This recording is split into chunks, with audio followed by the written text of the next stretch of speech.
sortie de la deuxième promotion de l'École nationale d'administration. Ils sont au total 79 élèves fonctionnaires, parmi eux des administrateurs civils, des inspecteurs de finances et des planificateurs. Et c'est le chef de l'État qui a présidé la cérémonie de sortie de promotion.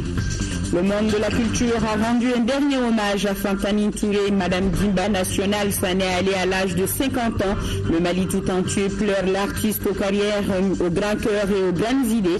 Carrière musicale et témoignages de proches, c'est dans ce journal.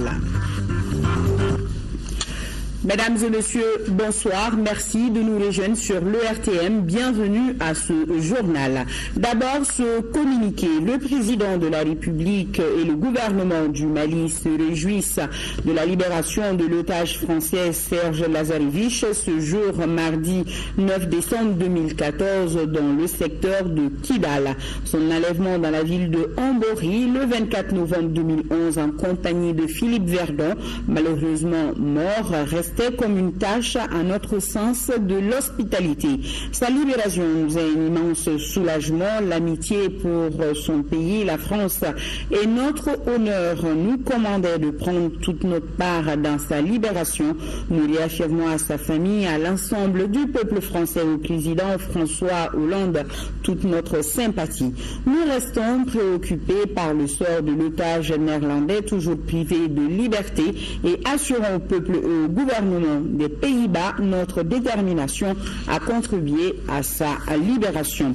Et toujours par rapport à cette libération du français Lazarevich, le gouvernement du Mali, par la voix du ministre des Affaires étrangères, remercie toutes les bonnes volontés qui se sont impliquées de près ou de loin dans cette libération. Il l'a dit au cours de sa rencontre avec le corps diplomatique sur le processus d'Alger. Nous l'écoutons au micro de Mohamed Diarra.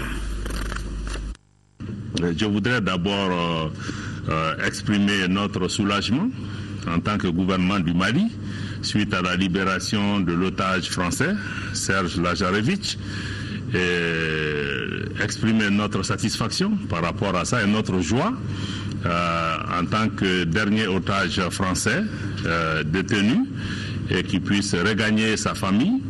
Et nous voudrions vraiment féliciter la coopération des services maliens qui ont travaillé avec leurs homologues français et nigériens pour pouvoir arriver à ce résultat. Ce résultat, vous vous en doutez, est le fruit d'un long travail pendant des mois et des années pour pouvoir arriver à ce résultat. Nous voudrions vraiment saluer toutes les personnes qui ont pu contribuer à ce résultat et aussi en ce moment précis exprimer nos pensées pour des otages qui sont encore détenus ici ou là dans le Sahel et souhaiter aussi que leur libération puisse se faire dans les jours prochains. La famille de l'administration malienne s'agrandit. 79 élèves fonctionnaires viennent de boucler 2 années de formation à l'École nationale d'administration. Ce contingent, qui constitue la deuxième promotion de l'ENA, comprend entre autres 23 administrateurs civils, 18 inspecteurs des finances, 9 conseillers des affaires étrangères, 8 planificateurs. Les 79 nouveaux fonctionnaires ont reçu ce matin leur diplôme de fin de cycle. La cérémonie de sortie de promotion était présidée par le président de la République, Ibrahim Boubacar Keïta. Le compte rendu avec Ramata Konati. Ces 8 récipiendaires, tous des hommes, sont les majors de la deuxième promotion de l'ENA, nouvelle formule. Ces majors et leurs collègues qui forment ce contingent sont désormais mis à la disposition de la fonction publique. Ces 79 élèves fonctionnaires ont suivi pendant 24 mois un cycle de formation se déroulant en alternance entre études à l'école et stages dans les administrations. Cette formation a concerné 8 corps de métier allant de l'administration générale à la diplomatie, en passant par les finances, la planification et l'économie. Nous sommes désormais munis des outils théoriques et pratiques nécessaires à l'exercice de nos fonctions dans l'administration. Je voudrais saisir cette opportunité pour vous faire part de notre engagement patriotique à servir l'État avec dignité, loyauté, dévouement et probité. Cet engagement, une fois tenu, va contribuer à l'atteinte d'une administration juste et équitable au service des usagers. C'est d'ailleurs l'une des attentes du président de la République, Ibrahim Boubacar Keïta. Une administration qui n'a rien à voir avec le politique du jour, n'a rien à voir avec le prince du jour, simplement dédié à servir la patrie, à servir le peuple du Mali. C'est cela. Et c'est cela notre intérêt à tous, notre bonheur à tous, notre honneur à tous, que cela advienne un jour dans ce pays. Vous avez été formés pour, vous avez qualité pour y contribuer, et vous le ferez de manière puissante. Au sortir d'ici, je suis un peu rassuré quant à la qualité possible de la relève. Assurer cette relève sous-entend confirmer la qualité de l'apprentissage au sein de l'ENA. C'est l'une des prestigieuses écoles de notre pays, créée en 1958, soit 2 ans avant l'indépendance du Mali. Appelée à l'époque École d'administration du Soudan, l'établissement devint 5 ans plus tard l'École nationale d'administration ENA. Après une nouvelle mutation avec la création de l'université au Mali en 1996, cette école supérieure est revenue sous une nouvelle formule en 2010, tout en gardant son nom. Depuis cette date, l'ENA, qui relevait du département de l'éducation, est désormais placée sous l'autorité du Premier ministre. Et vous pourrez suivre demain, après l'édition de 20h, l'intégralité du discours du président de la République, Ibrahim Boubacar Keïta, discours prononcé au cours de la cérémonie de sortie de la promotion de l'ENA. C'est aujourd'hui que les journées nationales des communes ont pris fin. Ils étaient plus de 1000 participants à prendre part à cette rencontre. À tous ces élus communaux du Mali, le président de la République a offert hier un cocktail. Le chef de l'État a saisi cette opportunité pour échanger avec les uns et les autres sur les préoccupations de leurs localités respectives. Le chef de l'État est au micro de Ibrahim Traoré. Si ce genre de rencontre n'existait pas, il aurait fallu la créer. Tant la chaleur humaine, ce que les gens peuvent dire quand vous êtes en contact direct avec eux, et non pas par écrit, et par là, la chaleur. Chacun m'a dit ses succès, ses difficultés, ses espoirs. Mais tous, avec un optimisme fondamental. Cela m'a beaucoup impressionné. Surtout nos parents qui viennent des gens du nord du pays, dont on sait les difficultés actuelles de toutes sortes, de tous ordres, qui les assaillent. En dépit de cela, ils restent fondamentalement optimistes, tous. Et les demandes ne sont pas des demandes de très grande exigence quelquefois. Tel est très enclavé et souhaite qu'on le libère pour qu'il ait un espace qui lui permette de commercer au plan humain, au plan économique, avec son alentour le plus proche. Tel a des problèmes de desserte, un pont qui reliait à la région voisine, qui est pris par l'âge à céder, qu'il faut restaurer. Bref, chacun a les problèmes courants, quotidiens, que rencontre un maire, soucieux de ses concitoyens, de ses administrés. Et je sens également qu'on avance vraiment vers une prise de conscience réelle par ces maires-là de leur mission et de leur rôle dans la cité, de leur rôle dans le pays. Ça, c'est réjouissant. Et ils savent également les limites de leur mission. Mais ils entendent assumer ces missions-là pleinement dans le cadre que la loi leur assigne. Et ils sont demandeurs d'explications, ils sont demandeurs de formation, ils sont demandeurs de ressources humaines pour les épauler, pour les aider. C'est une très belle illustration pour moi de ce que nous souhaitons que soit la décentralisation. C'est tout cela qui me réjouit au terme de cette journée qui a été pleine, qui a été riche et que nous souhaitons pérenne. Restons à Toulouba avec cette audience accordée par le président de la République au nouvel ambassadeur du Mali en Mauritanie. L'inspecteur général Mamadou Djagouraga se donne comme objectif de renforcer davantage les relations entre le Mali et la Mauritanie. Voilà l'inspecteur général Mamadou Djagouraga, nouvel ambassadeur du Mali en Mauritanie. Le Premier ministre lui a reçu ce matin une délégation de l'Organisation pour la coopération et le développement économique, OCDE. L'organisation entend apporter son expertise dans la résolution de la crise du Nord. Elle soutient également le processus des pourparlers à Alger entre le gouvernement et les groupes armés du Nord. Écoutons Eric Solem, président du comité d'aide au développement, au micro de Moussa Fane.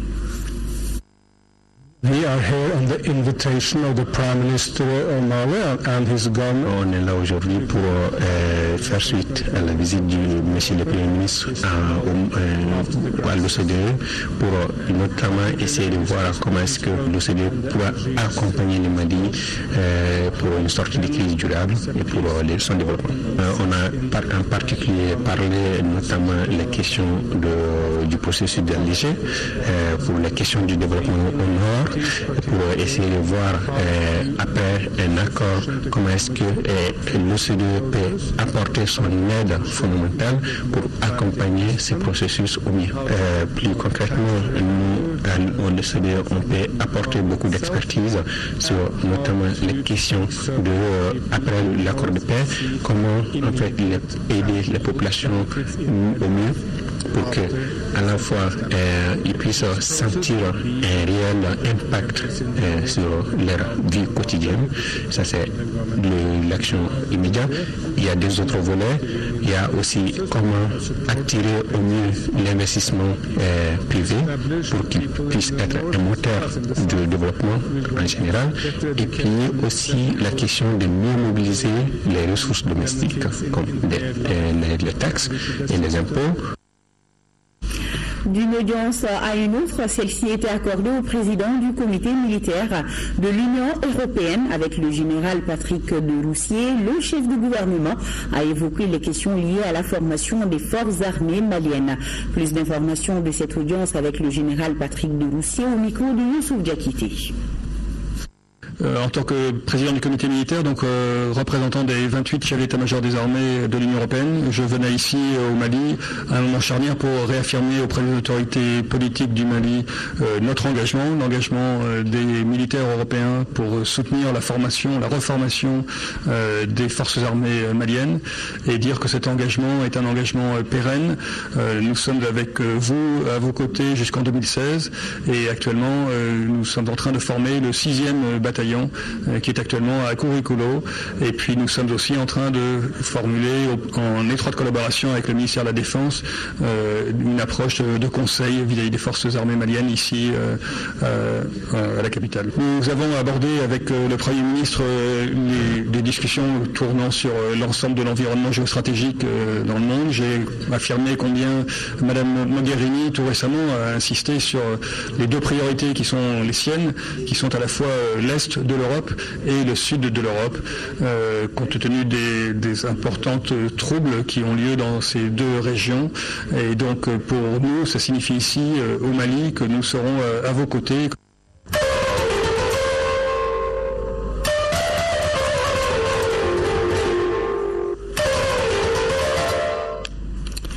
Et nous débutons cette page Ebola avec le Premier ministre qui a présidé hier les travaux du comité interministériel sur Ebola. De la réunion, il ressort qu'aucun nouveau cas n'est enregistré au Mali. Le ministre de la Santé a d'ailleurs précisé que les contacts, c'est-à-dire les personnes sous surveillance, sont bien suivis. Là-dessus, je vous propose d'écouter Ousmane Kouné au micro de Youssouf Diakité. Nous avons plusieurs partenariats, dont celui des États-Unis. Nous avons déjà une forme d'organisation qui est très voisine de l'organisation que les États-Unis ont mise en place depuis les années 60 pour parer aux situations de crise.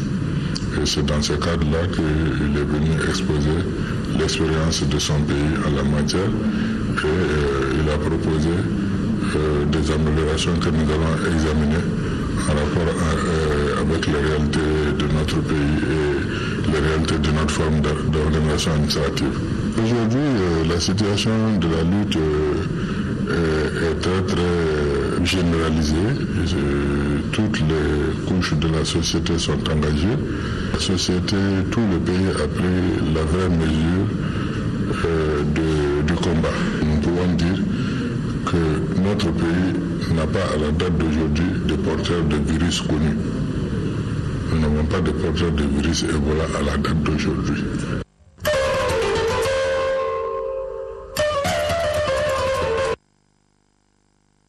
Afrique de l'Ouest, d'Oxfam est en séjour dans notre pays.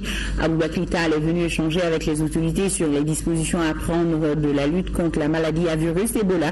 À noter que cette ONG appuie le gouvernement à travers la donation de kits aux établissements scolaires et la formation des agents de santé. Aboubakry Tal est interrogé par Mamari Kouni. Ma visite a 3 objectifs. Un, c'était de pouvoir venir me rendre compte sur place de ce qui était en train d'être mis en place en matière de réponse à la crise Ebola au Mali. Deuxièmement, eu égard aux réactions que le Mali a eues et aux résultats qu'on a maintenant sur place, de féliciter et de remercier les autorités du Mali de l'action qui est entreprise, des résultats engrangés et de nous avoir permis de contribuer à cette réponse-là. Et troisièmement, c'était essentiellement également de nous informer des perspectives futures du gouvernement du Mali par rapport aux solutions à long terme et de voir les mesures dans lesquelles nous pourrions continuer à être un acteur dans ces perspectives futures également. Nous pensons que le premier pas est d'abord un pas de prévention. Que dans des crises comme celle que nous sommes en train de vivre, réduire la propagation de la maladie est un acte essentiel. Et c'est là que notre contribution se situe, au niveau d'un certain nombre de communautés au Mali, pour faire en sorte que la prise de conscience de l'acte protecteur soit présent au niveau de chaque individu, de manière à ce que le système de santé, dans ses réactions qui ont été positives, ne puisse pas être envahi de manière trop dramatique. Et toujours en parlant d'Ebola, du cercle de Bougouni jusqu'à la frontière guinéenne, en passant par Yanfolila, la lutte contre la maladie à virus Ebola est menée de front, malgré les faibles moyens. C'est du moins le constat qui se dégage de la visite de la commission santé de l'Assemblée nationale. Nos envoyés spéciaux, Mamoudou Sidibé et Boubacar Traoré, nous donnent plus de détails.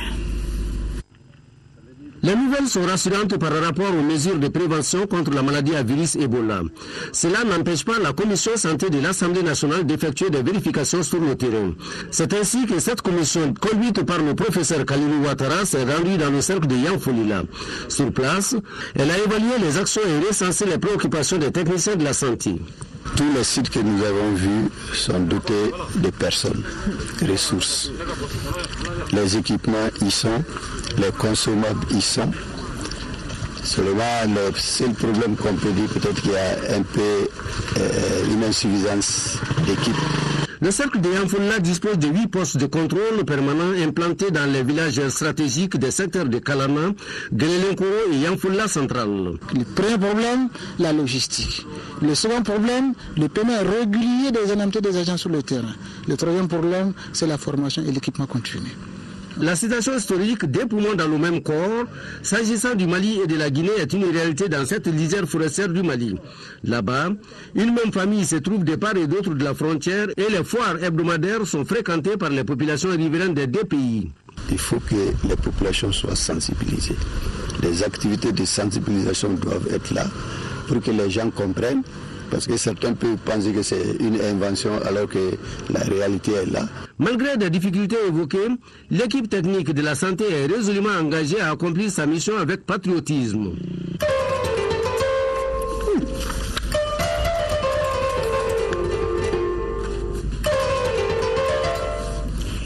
Et cette déclaration demain 10 décembre 2014, le mouvement pour l'indépendance, la renaissance et l'intégration africaine fêtera ses 20 ans d'existence dans l'espace politique national, revitalisé par les résolutions et recommandations de son 4e congrès des 25 et 26 octobre 2014 à Ségou. Le comité exécutif national du MERIA place cet anniversaire sous le signe de l'union sacrée de tous les Maliens et Maliennes autour des autorités nationales pour le triomphe des valeurs de défense, de l'intégrité territoriale et de la laïcité. Parlons à présent du processus de paix enclenché dans notre pays. Tour à la Fondation Balanzan pour la gouvernance et la stabilité d'organiser un séminaire sur la question. Le thème, la contribution des dépositaires des légitimités coutumières et religieuses au processus de paix et de réconciliation nationale. La rencontre est organisée avec le soutien de l'Organisation internationale de la francophonie. Le reportage de Garibou Pérouf. Sous l'ombre de Balanzan, les séminaristes se rassemblent. Ils sont représentants de la société civile, chefs de tous les cultes et maîtres des paroles. À l'analyse, les participants, gardiens des valeurs de la société malienne, sont venus apporter leur contribution au processus de paix et de réconciliation nationale. Tirant les leçons, toutes les leçons de notre histoire et toute notre histoire, lointaine et immédiate. La finalité de ce processus est d'identifier avec vous et par vous quelques leviers pour les inscrire dans une stratégie nationale de sortie de crise pour la revitalisation de l'unité nationale. S'adressant aux légitimités coutumières et religieuses, les parrains du séminaire et le ministre des Affaires religieuses restent assurés qu'ils sauront mettre leur connaissance et leur expertise au service de la nation malienne. Les religions nous poussent à la paix, les religions nous poussent à l'amour, et cela est très important. Et comme pour retourner dans ce qui fait notre valeur, le Mali, c'est aussi Sundiata quand il a triomphé de Soumaoro. Que ceux qui cultivent, que ceux qui savent chanter, que ceux qui savent faire le commun, que chacun exerce son activité librement. Le présent forum pose les jalons de la mise en cohérence d'initiatives dans la perspective d'une mobilisation citoyenne effective autour du dialogue, du pardon, de la réconciliation et de l'instauration d'une paix durable. La Fondation Balanzan a ouvert le chapitre du processus de paix et de réconciliation nationale. Sans complexe, la Fondation va aider dans un premier temps les participants à appréhender la nature des crises cycliques au Mali, ensuite identifier les pratiques anciennes des résolutions des crises internes au sein des empires et des royaumes. Enfin, élaborer et adapter une déclaration d'engagement des acteurs pour accompagner le processus de paix et de réconciliation nationale. Démarrage à Bamako des travaux de la première rencontre du comité de pilotage du programme d'appui à la justice du Mali. Au cours de l'atelier de restitution, le programme du comité de pilotage a été officiellement lancé. L'objectif du programme est de contribuer à la construction et au renforcement d'un système de justice indépendant, impartial et équitable pour tous les citoyens. Lamine Keïta. Améliorer le système judiciaire, approcher la justice des justiciables par le renforcement des services de base sont entre autres les défis que le ministère de la Justice, avec l'appui des partenaires techniques et financiers, entend relever au cours de ce programme du comité de pilotage. Le comité de pilotage est appelé à couvrir un rôle central, pas seulement dans la gestion de ce projet, mais aussi pour la bonne coopération dans le secteur de la justice. Ce projet n'agit pas dans un vide. Ce projet est là avant tout à supporter le gouvernement avec son ministère de la Justice, avec le cible d'améliorer la justice dans le pays pour satisfaction des citoyens. Le problème de la justice malienne est au cœur des préoccupations du gouvernement. C'est pourquoi le chef du département a salué la collaboration des partenaires dans le renforcement de la justice malienne. C'est un atelier important. C'est dans le suivi de toute la coopération que la République du Mali et l'Union européenne ont pu mettre en place pour faire face aux défis du renouveau de la justice. À cet égard, l'Union européenne nous a octroyé une aide qui va beaucoup aider à prendre en charge un certain nombre de préoccupations qui sont constantes dans la distribution de la justice. Le programme d'appui à la justice malienne a été financé par l'Union européenne à hauteur de 7 milliards pour une durée de 4 ans. En 5e région, les acteurs de la justice étaient en conclave autour du premier forum régional sur la justice au nord du Mali. Ce forum vise à rassembler toutes les parties prenantes pour un dialogue local sur la voie à suivre pour que la justice redevienne le socle de la réconciliation. Le forum a été organisé par les autorités pénitentiaires nationales et la MINUSMA. Le reportage de Mamar Ibrahim Touré.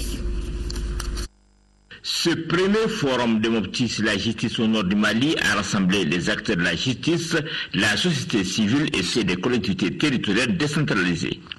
Les thèmes abordés portent sur l'état des lieux de la justice sur la cour d'appel de Mopti, la justice traditionnelle, paix et réconciliation, l'accès à la justice. Il y a aussi la charte pastorale et la législation malienne en matière de lutte contre la délinquance financière.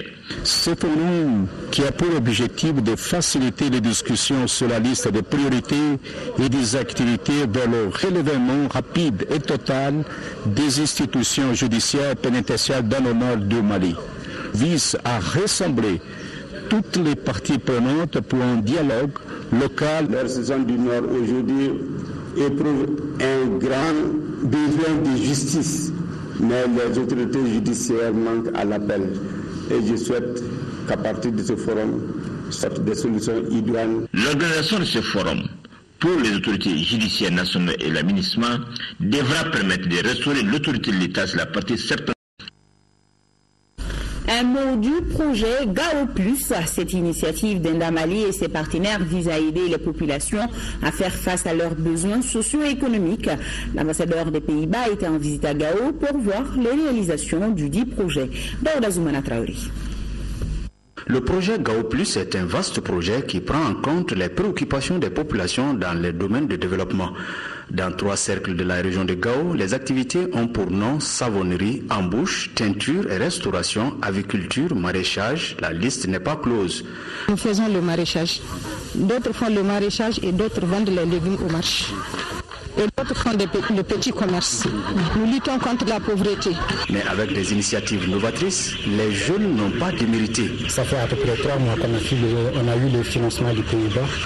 Et aujourd'hui, vous avez une opération de poulet de chair en 1000 sujets. Et à la date d'aujourd'hui, nous sommes à 991. C'est une opération vraiment qui a réussi. J'étais ici pour le lancement de ce projet. Après 3 semaines, on va vendre tout ça. Et ça va créer un marché et on va vraiment donner l'accessibilité pour le client. Ça fait vraiment démarrer une activité profitable et donc durable. Il nous donne ainsi vraiment une leçon de notre visage de la diplomatie. On va dire la diplomatie de terrain. On le remercie très sincèrement pour cet engagement constant. La visite d'aujourd'hui, c'est à la lumière de toutes ces raisons que les bénéficiaires ont réservé un accueil chaleureux au diplomate qui est à sa 3e visite dans la région de Gao. Et la transition est toute trouvée. La mécanisation de l'agriculture en zone office du Niger, la vitesse de croisière est désormais engagée. C'est le titre d'un magazine en langue bamana que vous pourrez suivre juste après ce journal. C'est une réalisation de Doumoufana Traoré de l'ERTM à Ségou. Demain, 10 décembre, aura lieu l'espace d'interpellation démocratique EID. La session de cette année, 19e du JAR, sera placée sous le signe du 20e anniversaire de l'EID. Le jury d'honneur sera composé de 7 personnes, dont 3 étrangers. Et pour cette session, 23 dossiers ont été retenus. Plus de détails avec le médiateur de la République, Baba Kibaïdara, nous parle des enjeux et des innovations de l'EID de cette année. Il est au micro de Al-Jumatina. La 19e session de l'EID cette année sera placée sous le signe du 20e anniversaire de l'EID. Et à cette occasion, nous avons pensé qu'il était bon de réaliser un petit film documentaire pour retracer un petit peu l'historique de l'EID, interroger les autorités qui étaient à la base de la création de ce forum, avoir leur vue, ce qu'ils avaient en tête il y a 20 ans, comment ils apprécient l'évolution de cette institution et comment aujourd'hui cette institution est perçue par les uns et par les autres. à chaque session de l'EID, il y a un jury d'honneur, que nous appelons un jury d'honneur, qui est constitué. Ce jury d'honneur comprend 7 membres, dont 3 sont obligatoirement des personnalités venues de l'étranger, venues de l'extérieur. Cette année, les 3 personnalités que nous recevons sont le médiateur de la République du Bénin. La deuxième personnalité, c'est le médiateur du Tchad. Et la troisième personnalité est Madame Catherine Choquet, qui est une figure très connue au Mali parce qu'elle fréquente notre pays depuis 20 ans. Et depuis 20 ans, elle est associée au travail de l'EID. Elle est membre du jury d'honneur. Au sein du jury d'honneur, elle assure en particulier la fonction de rapporteur. L'idée qui s'ouvre donc demain. L'ambassadeur du Mali au Kenya avec résidence à Addis Abeba, Boubacar Gouro Dial, a présenté le mercredi dernier au président kenyan Uhuru Kenyatta ses lettres de créance. Au cours de l'entretien qui a suivi, les 2 personnalités ont évoqué l'état des relations entre les 2 pays et les voies et moyens de les renforcer. Boubacar Gouro Dial a profité de l'occasion pour évoquer le problème de l'obtention de visa d'entrée par nos compatriotes. C'est ce que nous signale depuis Addis Abeba Alassane Djambeli. Le ministère du Développement rural et l'Association marocaine des producteurs de viande rouge viennent de faire don de motos et de kits à 10 inséminateurs pour être opérationnels sur le terrain. Ibrahima Choukari, les détails. Booster la production du lait, c'est l'objectif de cette campagne d'insémination artificielle. Pour cette campagne, plus de 10 000 vaches seront inséminées. L'Association nationale des producteurs de viande rouge du Maroc et le projet de développement et de valorisation de la production laitière du Mali, Prodevalet, par le biais de la DNPA, ont remis une dizaine de motos et des kits d'insémination artificielle d'un coût global de 20 millions de francs CFA aux 10 agents inséminateurs maliens formés au Maroc. Le Maroc nous a aidé à former pour un départ une dizaine d'inséminateurs et à partir de janvier nous allons former une autre dizaine et cela va nous permettre d'utiliser avant terme les 125 000 doses que le roi du Maroc a mis à la disposition du Mali par rapport à la filière bétail-lait. Et nous avons fait aussi une requête pour à peu près 10 000 doses de semences pour faire booster aussi la production de viande au Mali. Ce qui assurément va améliorer la production laitière et le revenu de nos éleveurs. Le Royaume du Maroc prend en charge aussi le salaire de ces inséminateurs. Le contrat est de 1 an renouvelable. Donc tant qu'ils feront leur travail, et ils le feront correctement, j'en suis sûr, parce que nous les avons eu en formation au Maroc. Nous avons remarqué que c'était de bons citoyens qui sont aujourd'hui prêts à travailler pour leur pays. Sensibiliser les acteurs accueillent cette innovation technologique dans la pratique de l'élevage. Autres dons dans ce journal, ceux-là sont offerts par deux sociétés de la place à la Maison de la Presse. Et il s'agit de 10 ordinateurs et 100 flacons de gel désinfectant. Al-Jubatina, reportage. Le nouveau bureau de la Maison de la Presse a besoin d'équipements pour travailler dans les meilleures conditions. C'est ainsi qu'il vient de bénéficier de 10 ordinateurs et 100 flacons d'anesthésiel. Le geste émane de 2 sociétés de la place, Groupe Farman et Cissé Technologies. En faisant ces dons-là, également à la Maison de la Presse, nous accompagnons le nouveau bureau de comité de pilotage de la Maison de la Presse qui est en phase en plein travaux de rénovation et en modernisation de son outil de travail. Donc nous voulons, par ce geste, accompagner tous les hommes de la presse. C'est de 10 ordinateurs pour la salle informatique de la Maison de la Presse. Vous savez que cette salle est aujourd'hui en session d'activité. On peut la relancer et avec ces équipements-là, on peut lancer le travail. D'autre part, c'est aussi des produits qui tuent des bactéries et qui permettent aussi de nous mettre à l'abri du virus d'Ebola. Cet acte témoigne de la parfaite collaboration entre la Maison de la Presse et les 2 sociétés. Près de 10 millions de francs CFA, c'est le coût d'un important lot d'appareils orthopédiques pour les personnes en situation de handicap à Tombouctou. Cette donation marque l'engagement du Comité international de la Croix-Rouge, CICR, à soulager les souffrances des victimes de 2012. Correspondance de Yéa Tandina. C'est en marge de la journée internationale des personnes handicapées que le comité international de la Croix-Rouge, CICR, vient de doter le centre d'appareillage orthopédique de Tombouctou d'un important lot de matériel.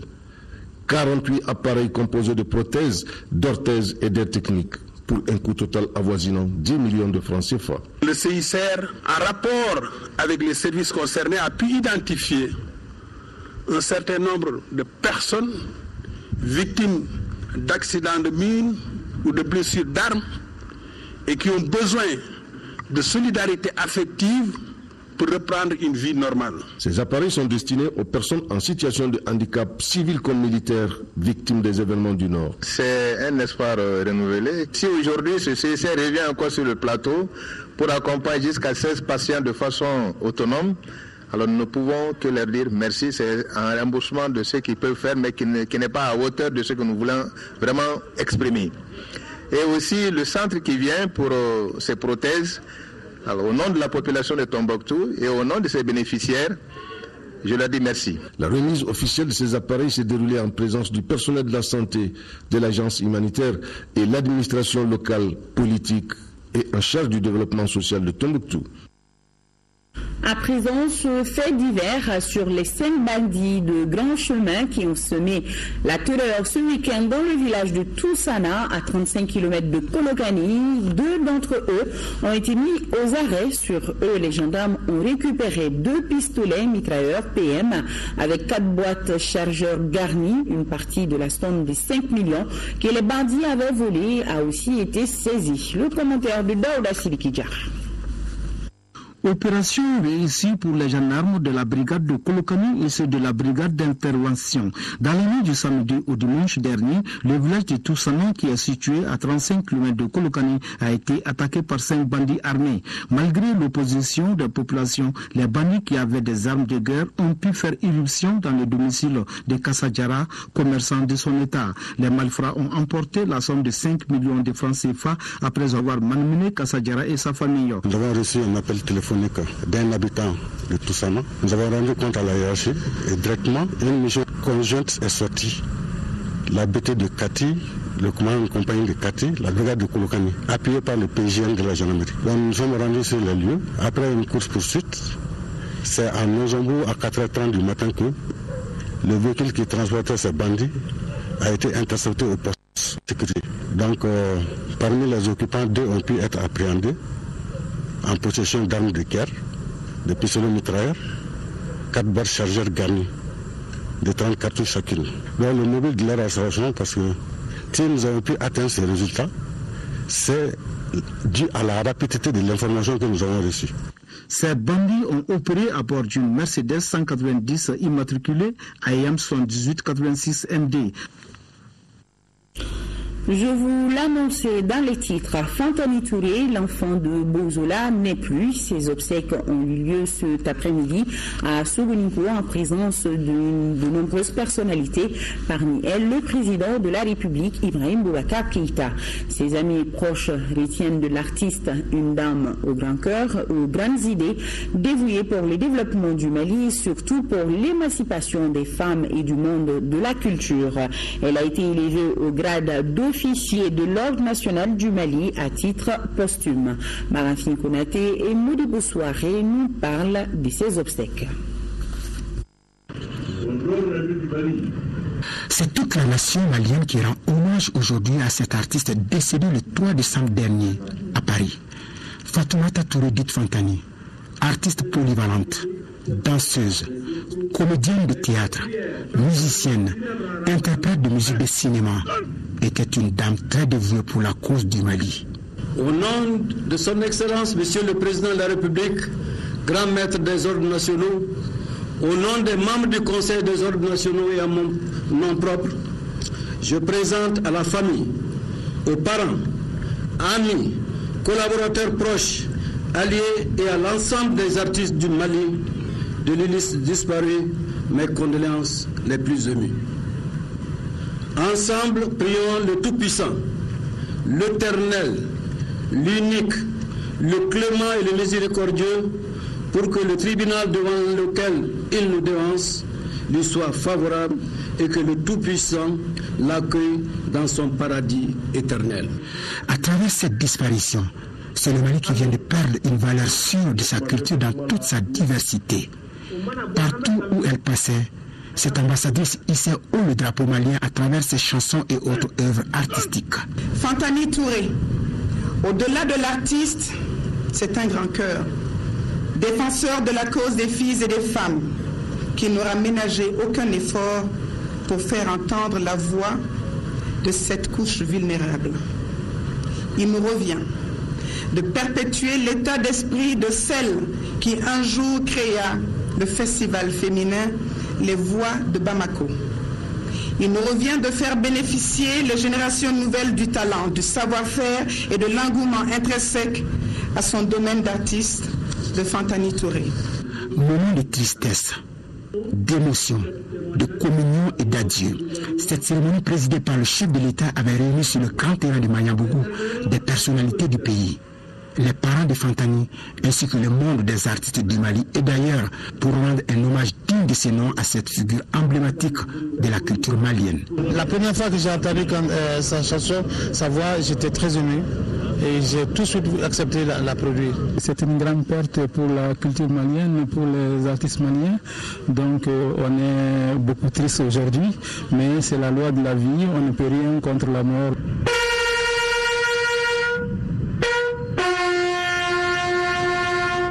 Messager de la paix, Fantani en était une. Militante infatigable, elle était également une passionnée de son art. Et cette grande mobilisation autour de ses obsèques démontre à suffisance combien les Maliennes et les Maliens la gardaient en estime. C'est au cimetière de Mayambougou, en commune 6 du district de Bamako, que Fantani Touré repose pour l'éternité. Dors en paix, l'artiste engagé. Je vous propose à présent de découvrir qui était Madame Gimba National, humaniste, militante de la cause des artistes et des femmes. Fantani Touré a été frappée par la mort quand elle s'apprêtait à rentrer à Bamako pour préparer un festival de musique dont elle est initiatrice.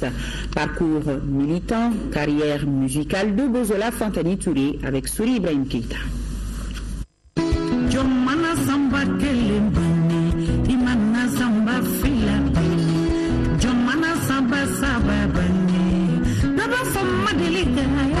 C'est en janvier que Fantani Touré devrait communier avec les siens en faveur de la prochaine édition du festival Les Voix de Bamako. Ce sera un rendez-vous manqué, un rendez-vous qui en cachait un autre, infaillible et implacable celui-là, le dernier de tous les rendez-vous, celui du 3 décembre 2014. Et la voix Naziart, une grande voix du Mali, s'éteint définitivement.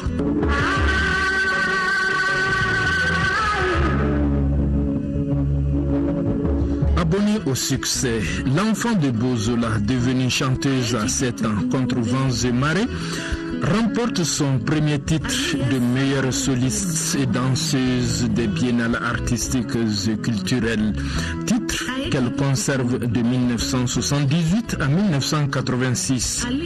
Diplômée d'abord de l'ESICA, puis de l'INA, spécialité musique, elle sort son premier album, Ntinari, qui lui vaudra meilleur album, meilleure vente de l'année et donc meilleur artiste de l'année. Nous sommes en 1997. Suivront quelques années plus tard un deuxième album, Bozola, un troisième, Benkan, un quatrième, Soubé Mali, faisant d'elle à nouveau meilleur artiste au festival Yélin du désert, et un cinquième, Ao. Des chefs-d'œuvre réalisés grâce à l'appui des étoiles de la musique, Salif Keita, Ali Farka Touré, Toumani Diabaté, Ray Lima, etc. Militante de la cause féminine et celle des artistes, elle avait créé de petites entreprises de teinture et de décoration afin de générer des revenus pour les femmes.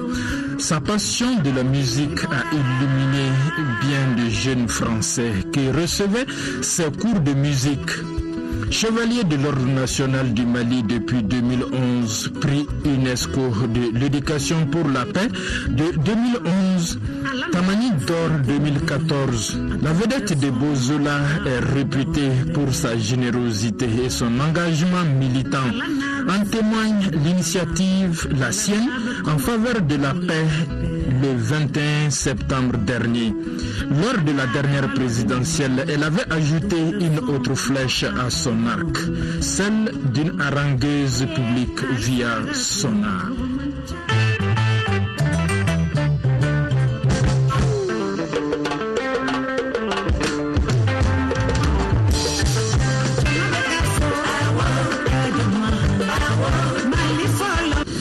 Elle aimait le mouvement, elle était mouvement elle-même.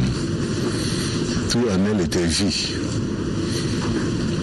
Quand elle est dans un espace, on sentait un souffle. Nul ne peut être indifférent à Fontani. Le président de la République avait eu le mot juste et au bon moment, s'adressant à l'époux de la défunte, je cite, « Ce n'est pas le moment ni le lieu de pleurer ». Fin de citation. C'est maintenant que véritablement commence l'aventure de Sékou Boiré. Pardon, l'angoisse et le stress de Habib Dambélé. Guimba national sans Fontani Touré de Bozola, la désormais officier de l'Ordre national du Mali, à titre posthume.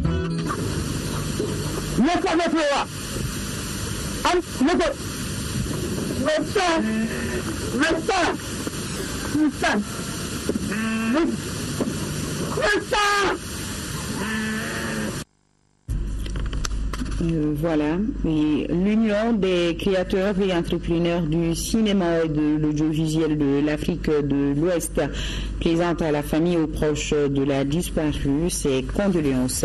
Sur ce, se referme ce journal. À Fontani Touré dort en paix. Amen. Bonsoir à tous.